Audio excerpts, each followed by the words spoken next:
विद्यार्थ्यांनो, सप्रे नमस्कार. आज आहे 2 मार्च आणि आजच्या दिवसापर्यंतच्या महत्त्वपूर्ण चालू घडामोडी प्रश्न आपल्याला बघायचे आहेत. व्हिडिओ काळजीपूर्वक बघा. व्हिडिओच्या शेवटी एक होमवर्क आहे, त्या प्रश्नाचं उत्तर देखील आपण खाली कमेंट करायचं आहे. व्हिडिओला सुरुवात करूया. सर्वात पहिला प्रश्न आहे, स्लाइस स्मॉल फायनान्स बँकेने कोणाला MD आणि CEO म्हणून नियुक्त केले? तर याचं जे योग्य उत्तर आहे ते आहे राजन बजाज. लक्षात घ्या, स्लाइस स्मॉल फायनान्स बँकेत आपल्या संस्थापक राजन बजाज यांची नवीन व्यवस्थापकीय संचालक आणि मुख्य कार्यकारी अधिकारी म्हणून नियुक्ती केली. या नियुक्तीला बँकेचे संचालक मंडळ, भागधारक तसेच भारतीय रिझर्व्ह बँक यांची मंजुरी मिळाली, जी त्यांच्या नेतृत्वावर आणि डिजिटल दृष्टिकोनावर विश्वास दर्शवते. आता या ठिकाणी ज्या नवीन नियुक्त्या आहेत त्यावर एक नजर टाकूयात. रोहित जैन यांची IIFCL चे व्यवस्थापकीय संचालक पदभार स्वीकारला. निवेदिता दुबे या विमानतळ प्राधिकरण मंडळाच्या पहिला महिला सदस्य बनल्या. इंद्रपाल सिंह वालिया यांनी ईस्टर्न एअर कमांडची कमान स्वीकारली. इंडसइंड बँकेच्या अध्यक्ष आणि स्वतंत्र संचालक म्हणून अरिजित बसू यांची नियुक्ती करण्यात आली. 5. ऑलिम्पिक काउन्सिल ऑफ एशियाचे अध्यक्ष म्हणून शेख जोआन बिन हमद अल थानी यांची निवड करण्यात आली. टाटा कम्युनिकेशनने गणेश लक्ष्मीनारायण यांची MD आणि CEO म्हणून नियुक्ती केली. 7. अमेलिया वाल्बर्डे यांची भारतीय महिला फुटबॉल संघाच्या प्रशिक्षकपदी नियुक्ती करण्यात आली. कायजात भरूचा यांची HFC बँकेचे पूर्णवेळ संचालक म्हणून नियुक्ती करण्यात आली. Punjab state power corporation limited संचालक हर्षरन कौर झाले आहेत. इंडिगो संचालन नियंत्रणाचा नवीन प्रमुख रोहित रिखे असणार आहेत. पुढील प्रश्न, राष्ट्रीय आरोग्य मेळा 2026 कोणत्या राज्यात आयोजित केला जात आहे? तर सांगा याचे योग्य उत्तर काय आहे? तर राईट आन्सर आहे महाराष्ट्र. लक्षात घ्या, केंद्रीय आयुष मंत्रालय अखिल भारतीय आयुर्वेद काँग्रेसच्या सहकार्याने महाराष्ट्रातील बुलढाणा जिल्ह्यात 4 दिवसीय राष्ट्रीय आरोग्य मेळा 2026 चे आयोजन करत आहे. या ठिकाणी महाराष्ट्र आला आहे. तर महाराष्ट्राविषयी अधिकची माहिती बघूयात. संरक्षण मंत्री आहेत राजनाथ सिंह यांनी नागपूर येथे गोळाबारूद कारखान्याचे उद्घाटन केले. Bharat Ratna doctor Babasaheb Ambedkar advocate training and research सेंटरचे उद्घाटन नवी मुंबई या ठिकाणी झालं. प्रजासत्ताक दिन 2026च्या झाक्यामध्ये महाराष्ट्राच्या झाकीने प्रथम क्रमांक पटकावला. यानंतर 4था पॉइंट, भारतीय वायुसेनेने नाशिक या ठिकाणी भव्य एअर शो आयोजित केला. आणि लक्षात घ्या, या एअर शोला मी स्वतः गेलो होतो आणि आपल्यापैकी कोणी जर गेला असेल तर कमेंट करा. पुढील प्रश्न, टाटा समूह महाराष्ट्रातील AI म्हणजे आर्टिफिशियल इंटेलिजन्स इनोव्हेशन सिटीमध्ये 11 अब्ज डॉलरची गुंतवणूक करणार आहे. आता महाराष्ट्र आला आहे तर मॅपमध्ये बघून घ्यायचंय महाराष्ट्र कुठे आहे. या ठिकाणी बाउंड्री कोणकोणत्या राज्याच्या आहेत? गुजरात आहे, मध्य प्रदेश आहे, त्यानंतर छत्तीसगड आहे, तेलंगणा आहे, त्यानंतर कर्नाटक आणि गोवा, म्हणजे एकूण 1 2 3 4 5 6 राज्यांची सीमा महाराष्ट्राला लागली. आणि असाच प्रश्न तुम्हाला परीक्षेत विचारला जातो की खालीलपैकी कोणत्या राज्याची सीमा महाराष्ट्राला लागलेली नाही? तर ऑप्शनमध्ये आंध्र प्रदेश देतात आणि बाकी देतात. त्यामुळे रेग्युलरली व्हिडिओ बघितले तर असे जे इतर चालू घडामोडींचे प्रश्न देखील असतात ना, ते ऑटोमॅटिकली तुमचे कव्हर होत जातात. महाराष्ट्राची स्थापना झाली आहे 1 मे 1960 ला. मुख्यमंत्री आहेत देवेंद्र फडणवीस. राज्यपाल आहेत आचार्य देवव्रत. राजधानी आहे मुंबई. क्षेत्रफळ आहे 3,07,713 चौरस किलोमीटर. राष्ट्रीय उद्यान आहे चांदोली, संजय गांधी आणि ताडोबा. महत्वाची जी धरणे आहेत ती आहे उजनी, पवना, जायकवाडी, कोयना. विधानसभेच्या 288 जागा आहेत, लोकसभेच्या 48, तर राज्यसभेच्या एकूण 19 जागा आहेत. पुढील प्रश्न, भारतीय सेनेने श्रीला 10 क्षेपणास्त्रांची यशस्वी चाचणी कुठे केली? ओडिसा, राजस्थान की आंध्र प्रदेश? ओडिसाची कॅपिटल आहे भुवनेश्वर, राजस्थानची आहे जयपूर आणि आंध्र प्रदेशची कॅपिटल आहे अमरावती. तर याचं जे योग्य उत्तर आहे ते आहे राजस्थान. लक्षात घ्या, भारतीय सेनेच्या कोनार्क कोर अंतर्गत ब्लेझिंग स्कायर्स ब्रिगेडच्या एअर डिफेन्स वॉरियर्सनी स्ट्रेला 10 चे पोखरण फील्ड फायरिंग रेंज येथे उच्च तीव्रतेचे यशस्वी परीक्षण केले. राजस्थानच्या वाळवंटी प्रदेशात आयोजित या लाईव्ह सरावातून कमी उंचीवर येणाऱ्या हवाई धोक्यांना तोंड देण्याची सेनेची मजबूत युद्ध सज्जता आणि कार्यक्षम अचूकता दर्शवली जात आहे. राजस्थानविषयी महत्त्वपूर्ण चालू घडामोडी. राजस्थानमधील भारतातील सर्वात मोठे लोकरी उत्पादन करणारे राज्य बनले. देशातील पहिले पूर्णपणे विमाकृत जिल्हा म्हणून अलवर घोषित करण्यात आला.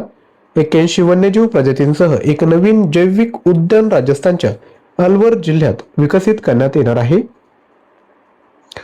4था मुद्दा, राजस्थानमधील कुंभलगड वन्यजीव अभयारण्याला इको सेन्सिटिव्ह झोन घोषित करण्यात आले. रामनिवास कांकर पंचायतला राजस्थानची पहिली पूर्णपणे जैविक ग्रामपंचायत घोषित करण्यात आले. राजस्थानने प्रादेशिक AI प्रभाव शिखर परिषदेचे आयोजन केले.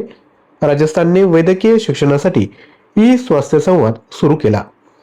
राजस्थान आला आहे तर राजस्थान मॅप मध्ये बघून घ्या. या ठिकाणी आहे. सीमा कोणाकोणाची आहेत तर गुजरातची आहे, मध्य प्रदेशची आहे, त्यानंतर उत्तर प्रदेश आहे, दिल्ली आहे आणि हरियाणा यांच्या सीमा राजस्थानला लागलेल्या आहेत. स्थापना झाली 30 मार्च 1949 ला. मुख्यमंत्री आहेत भजनलाल शर्मा. राज्यपाल आहेत हरिभाऊ किसनराव बागडे.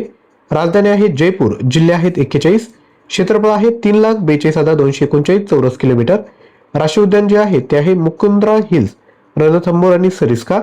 महत्वाची धरणे आहेत बिसलपूर, राणा प्रताप, गांधीसागर. आणि लोकसभेच्या 25, राज्यसभेच्या 10 तर विधानसभेच्या एकूण 200 जागा या ठिकाणी आहे. पुढील प्रश्न, naval surface to air missile सय्यद 3G कोणत्या देशाने विकसित केले? तर याचं जे राईट आन्सर आहे ते आहे इराण. इराणविषयी महत्वपूर्ण चालू घडामोडी. इंडियन ऑलिम्पिक काउन्सिलने सोराया अघाई हाजी आगा यांची इराणच्या पहिल्या महिला सदस्य म्हणून निवड केली. युरोपियन युनियनने इराणच्या IRGC ला दहशतवादी गट घोषित केले. इराणने सस्टेनेबल पॉवर 1404 क्षेपणास्त्र सराव सुरू केला. इराणने रशियाच्या सौज रॉकेटद्वारे आपला दूरसंचार आणि संशोधन उपग्रह नाहीद 2 यशस्वीरित्या प्रक्षेपित केला. भारताने इराणमधून आपला नागरिकांना बाहेर काढण्यासाठी ऑपरेशन सिंधू सुरू केले. तसेच इराणने ऑपरेशन 2 प्रॉमिस 3 देखील सुरू केलं. इराणची कॅपिटल आहे तेहरान. करन्सी आहे इराणियन रियल. प्रेसिडेंट आहे मसूद चेशिकन आणि हा त्यांचा फोटो आहे. पुढील प्रश्न, भारत आणि कोणत्या देशामध्ये संयुक्त सैन्य सराव धर्म गार्डियन उत्तराखंडमध्ये सुरू झाला? तर हा जो धर्म गार्डियन उत्तराखंडमध्ये सुरू झाला आहे तो आहे भारत आणि जपानमध्ये.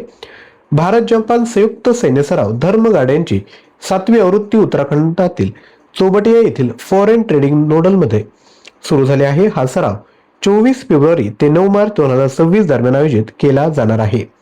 हा वार्षिक सैन्य सराव भारतीय सेना आणि Japan ground self defence force यांच्यात होतो, जो दोन्ही देशांमधील संरक्षण सहकार्य अधिक बळकट करण्याच्या दृष्टीने महत्त्वपूर्ण मानला जातो. जपानविषयी महत्त्वपूर्ण गोष्टी. भारत आणि जपान यांनी सागरी प्रदूषण नियंत्रणासाठी संयुक्त सराव केला. भारताने जपानला मागे टाकून जगातील 4थी सर्वात मोठी अर्थव्यवस्था बनली. जपानने खोल समुद्र तळातून दुर्मिळ खनिजयुक्त मातीच्या उत्खननाच्या चाचणीची योजना जाहीर केली. वीर गार्जियन 2025 हा संयुक्त हवाई सराव भारत आणि जपान यांच्यात झाला. जपानने जगातील सर्वात मोठा अणुऊर्जा प्रकल्प काशी वाझाकी कारिवा पुन्हा सुरू करण्यास मंजुरी दिली. 6वा मुद्दा, जपानने जगातील पहिली येन आधारित स्थिर चलन JPYC सुरू केले. जपानचा सांस्कृतिक गुणवत्ता पुरस्कार मिळवणारी पहिली स्वर कलाकार आहेत मसाको नोजावा ठरली. साने ताकाइची जपानच्या पहिल्या महिला पंतप्रधान बनल्या आहेत. जपान कॅपिटल आहे टोकियो. करन्सी आहे जपानी येन आणि हा जो फोटो आहे तो आहे प्रेसिडेंट साने ताकाइची यांचा. पुढील प्रश्न बघायचा आहे त्यापूर्वी विद्यार्थ्यांनो लक्षात घ्या, आजच्या ज्या व्हिडिओचं टार्गेट आहे ते आहे 100+ लाईक. जर तुम्ही व्हिडिओ बघत असाल तर विद्यार्थ्यांनो एक व्हिडिओला लाईक करा आणि जे होमवर्क देणार आहे त्याचं देखील उत्तर कमेंट करायचं आहे. पुढील प्रश्न, रस्ते वाहतूक आणि महामार्ग मंत्रालयाने जाहीर केलेल्या आकडेवारीनुसार भारतात 2024 मध्ये कोणत्या राज्यात सर्वाधिक रस्ते अपघातीत मृत्यू झाले आहे? तर याचं योग्य उत्तर आहे उत्तर प्रदेश. उत्तर प्रदेश विषयी अधिकच्या चालू घडामोडी. भारताचे पहिले national car culture museum Mathura येथे स्थापन केले जात आहे. उत्तर प्रदेशने आपले पहिले आर्थिक सर्वेक्षण सादर केले. उत्तर प्रदेशातील पतना पक्षी अभयारण्याला रामसर आदरभूमीचा दर्जा देण्यात आला. उत्तर प्रदेश सरकारने मालमत्ता नोंदणीसाठी आधार आधारित प्रमाणीकरण अनिवार्य करण्याचा निर्णय घेतला. उत्तर प्रदेश सरकारने प्रत्येक जिल्ह्यातील पारंपरिक पदार्थ लोकप्रिय करण्यासाठी एक जिल्हा एक व्यंजन योजना सुरू केली. पूर्णपणे AI नियंत्रित स्मार्ट पॉवर ग्रिडचे उद्घाटन लखनौ या ठिकाणी करण्यात आलं. आणि जे उत्तर प्रदेश आहे त्याची जी कॅपिटल आहे ती लखनौ आहे आणि मुख्यमंत्री जे आहेत ते आहे आदित्यनाथ योगी. पुढील प्रश्न, कोणत्या देशाने लेना कॅपेविर HIV इंजेक्शन सुरू केले? तर हा जो देश आहे तो आहे झिम्बाब्वे. लक्षात घ्या, झिम्बाब्वेने लेना कॅपाविर नावाचे इंजेक्शन स्वरूपातील औषध सुरू केले जे HIV पासून दीर्घकाळ संरक्षण देते. मागील 2 दशकात देशात HIV मुळे हजारो मृत्यू झाले. हे इंजेक्शन सुरू करणारा तो जगातील पहिला देश ठरला. झिम्बाब्वे कॅपिटल आहे हरारे, करन्सी आहे झिम्बाब्वे गोल्ड, प्रेसिडेंट आहे इमर्सन मॅंगागवा. आणि लक्षात घ्या, जी आता T20 वर्ल्ड कप चालू आहे त्यामध्ये लक्षात घ्या, झिम्बाब्वेने या ठिकाणी ऑस्ट्रेलियाला देखील हरवलं आहे आणि ऑस्ट्रेलियाला हरून ते सुपर 8 मध्ये त्यांनी प्रवेश मिळाला. परंतु लक्षात घ्या, सुपर 8 मध्ये ते मॅच हरल्यामुळे सेमीफायनल मध्ये जाऊ शकले नाही. परंतु चांगला खेळ खेळून त्यांनी ऑस्ट्रेलिया सारख्या बलाढ्य टीमला बाहेर देखील या ठिकाणी काढलेलं आहे. पुढील प्रश्न, पंतप्रधान मोदी यांनी कोणत्या देशाच्या संसदेचा सर्वोच्च सन्मान मिळाला? तर लक्षात घ्या, पंतप्रधान मोदी सध्या इस्रायलच्या दौऱ्यावर आहे आणि इस्रायलच्या संसदेला विद्यार्थी मित्रांनो त्यांनी संबोधित देखील केलं आणि याच वेळी त्यांना हा जो सर्वोच्च पुरस्कार आहे तो देखील दिला आहे. पंतप्रधान मोदी यांनी इस्रायली संसदेच्या सभागृहाला संबोधित केले. यावेळी त्यांना संसदेचा सर्वोच्च सन्मान, याचं नाव लक्षात ठेवायचंय, speaker of the Knesset medal प्रदान करण्यात आला. नेसेटला संबोधित करताना मोदी यांनी इस्रायलवरील हमासच्या हल्ल्याचा निषेध देखील केला आहे. इस्रायल भारताने इस्रायलसोबत मत्स्यपालन आणि जलकृषी क्षेत्रात सहकार्य वाढवण्यासाठी संयुक्त घोषणापत्रावर स्वाक्षरी केली. इस्रायलने युनायटेड नेशनच्या 7 एजन्सी आणि आंतरराष्ट्रीय संस्थांशी तात्काळ संबंध तोडण्याचा निर्णय घेतला. सोमालिलँडला स्वतंत्र राष्ट्र म्हणून औपचारिक मान्यता देणारा पहिला देश इस्रायल ठरला. इस्रायल डोनाल्ड ट्रम्प यांना आपल्या सर्वोच्च नागरी सन्मान इस्रायली प्रेसिडेन्शियल मेडल ऑफ ऑनरने सन्मानित करणार आहे. इस्रायलमध्ये रोश हशनह उत्सव साजरा करण्यात आला. इस्रायलने क्षेपणास्त्र रोधी लेझर प्रणाली आयरन बीमची यशस्वी चाचणी केली. पुढील प्रश्न, ई बाईक दीदी योजना कोठे सुरू करण्यात आली? गोवा, केरळ की दिल्ली? गोवाची कॅपिटल आहे पणजी, केरळचे आहे तिरुवनंतपुरम. याचं जे योग्य उत्तर आहे ते आहे दिल्ली. दिल्लीच्या सीएम कोण आहेत? तर ते आहेत रेखा गुप्ता. दिल्ली सरकार महिलांच्या सुरक्षिततेला आणि स्वच्छ वाहतुकीला प्रोत्साहन देण्यासाठी ई बाईक दीदी योजना सुरू करण्याच्या तयारीत आहे. या योजनेअंतर्गत प्रशिक्षित महिला चालक इलेक्ट्रिक स्कूटर किंवा बाईकद्वारे महिला प्रवाशांना सुरक्षितपणे त्यांच्या गंतव्यस्थानी पोहोचवतील. दिल्लीविषयी महत्त्वपूर्ण चालू घडामोडी. दिल्ली पोलिसांनी सोशल मीडियावरील वाढत्या वापराला आळा घालण्यासाठी ऑपरेशन शत्रू नावाची मोहीम सुरू केली. भारतातील पहिल्या AI आधारित शालेय मॉडेलचे अनावरण दिल्ली येथे करण्यात आले. दिल्ली सरकारने पिंक सहेली स्मार्ट कार्ड सुरू केले. एम्स दिल्ली येथे पहिली रोबोट सहित ग्राफ्ट किडनी प्रत्यारोपण शस्त्रक्रिया करण्यात आली. यानंतर पुढील प्रश्न, ग्रामीण पर्यटनाला चालना देण्यासाठी, रोजगार निर्मितीसाठी आणि स्थानिक उत्पन्न वाढवण्यासाठी कोणत्या राज्याने होमस्टे योजना 2026 सुरू केली आहे? ओडिसा, राजस्थान की छत्तीसगड? ओडिसा कॅपिटल भुवनेश्वर, राजस्थान जयपूर, तर छत्तीसगडची कॅपिटल आहे रायपूर. आणि या प्रश्नाचं योग्य उत्तर आहे राजस्थान. राजस्थान सरकारने ग्रामीण पर्यटनाला प्रोत्साहन देण्यासाठी, स्थानिक स्तरावर रोजगार निर्मिती करण्यासाठी, ग्रामीण उत्पन्न वाढवण्यासाठी अधिकृतपणे राजस्थान होमस्टे योजना 2026 सुरू केली आहे. ही योजना स्थानिक कुटुंबांना आपली घरे पर्यटकांसाठी नोंदणी करण्यास आणि सांस्कृतिक अनुभव देण्यास सक्षम बनवते. लक्षात घ्या, आपलं जर कोकण आहे, कोकणात देखील आपण बघितलं असेल की खूप साऱ्या प्रमाणात होमस्टे असतात. होमस्टेचा अर्थ काय, की जे लोक घर करून राहत आहेत त्यांच्याकडे जर एक्स्ट्रा रूम असेल तर ते घरातच होमस्टे द्वारे ते पर्यटकांना रूम उपलब्ध करून देतात. त्याच ठिकाणी जेवणाची सोय करतात. यातून काय होतं की जे लोकल असतात, स्थानिक लोक असतात, त्यांना रोजगाराची संधी या ठिकाणी मिळते. त्याच पद्धतीने राजस्थानने देखील आता राजस्थान होमस्टे स्कीम 2026 या ठिकाणी आणलेले आहेत. जर ज्यांकडे एक्स्ट्रा रूम असतील तर त्या ठिकाणी ते पर्यटकांना त्या ठिकाणी आकर्षित करतील आणि या ठिकाणी जी लोकल इकॉनॉमी आहे त्याला बूस्ट करण्याकरिता मदत करतील. पुढील प्रश्न, रिझर्व्ह बँक ऑफ इंडियाने देशातील दुसरे सुरक्षित डेटा सेंटर कोठे सुरू केले? तर हे सुरू केलं आहे ओडिसा या ठिकाणी. भारतीय रिझर्व्ह बँकने ओडिसातील भुवनेश्वर येथे अत्यंत सुरक्षित असे दुसरे डेटा सेंटर सुरू केले. हे महत्त्वाच्या आर्थिक पायाभूत सुविधांची सुरक्षा आणि सातत्य वाढवण्याच्या दिशेने एक महत्त्वाचे पाऊल आहे. ओडिसा याची जी स्थापना आहे ती झाली 1 एप्रिल 1936 ला.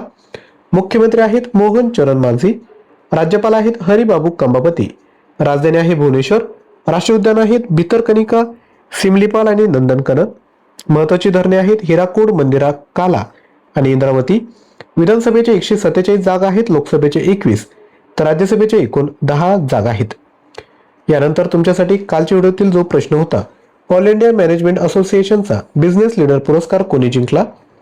तर याचं योग्य उत्तर आहे करण अदानी. यानंतर कालच्या व्हिडिओतील प्रश्नांची रिव्हिजन करूयात.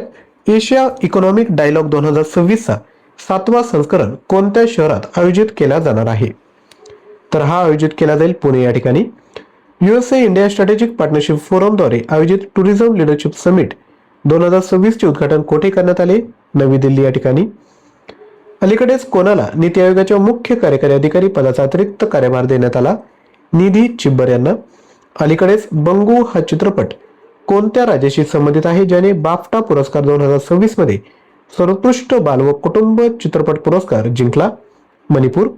आणि मणिपूरमध्ये आता नवीन मुख्यमंत्री नियुक्त झाले आहेत. त्यांचं जर आपल्याला नाव येत असेल तर खाली कमेंट करा. आणि मणिपूरची जी कॅपिटल आहे ती आहे इम्फाळ.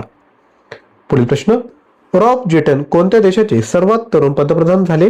तर ते झाले नेदरलँडचे. आणि लक्षात घ्या ते देशाचे पहिले समलैंगिक असे पंतप्रधान म्हणून नियुक्त झाले आहेत. कोणत्या राज्यातील सोंदळा हे भारतातील पहिले जातीमुक्त गाव बनले? तर ते आहे महाराष्ट्र. आणि हा जो सोंदळा आहे तो कोणत्या जिल्ह्यात येतो? कमेंट करा. तुमच्यासाठी हा पहिला होमवर्क आहे. खेलो इंडिया विंटर गेम्सच्या 6व्या आवृत्तीचे आयोजन कुठे केले जात आहे? गुलमर्ग या ठिकाणी. केंद्रीय उत्पादन शुल्क दिवस कधी साजरा करण्यात आला? 24 फेब्रुवारी रोजी. केंद्रीय मंत्री अमित शहा यांनी व्हायब्रंट व्हिलेज प्रोग्राम 2 कुठे सुरू केला? आसाममध्ये. वनजीवी दीदी उपक्रम कोणत्या राज्यात सुरू करण्यात आला? झारखंडमध्ये, ज्याची कॅपिटल आहे रांची. पुढील प्रश्न. कोणत्या देशात जेन 2 पेंग्विनमध्ये H5N1 संसर्गाची पुष्टी झाली? उत्तर आहे ऑस्ट्रेलिया. यानंतर तुमच्यासाठी प्रश्न. कोणत्या राज्य सरकारने मेरी रसोई योजना सुरू केली? पंजाब, ओडिसा, राजस्थान की यापैकी नाही? तर प्रश्नाचं उत्तर कमेंट करायचे. तसेच पंजाब, ओडिसा आणि राजस्थान यांच्या कॅपिटल आपल्याला येत असेल तर ते देखील खाली कमेंट करा.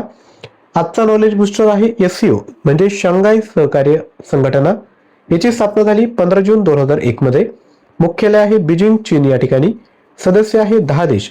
2017 मध्ये भारत व पाकिस्तान यामध्ये समावेश झाला. 2023 मध्ये इराण तर 2024 मध्ये बेलारूस हा यामध्ये समावेश झाला आहे.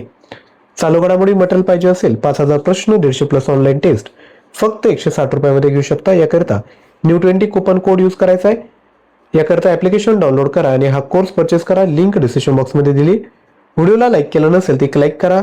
खाली हाईप बटनावर क्लिक करा आणि डेली सकाळी 6 वाजता चालू घडामोडींचा व्हिडिओ येत असतो. तो जर बघायचा असेल तर चॅनलला सबस्क्राईब करून शेजारी असणाऱ्या बेल आयकॉनला क्लिक करा.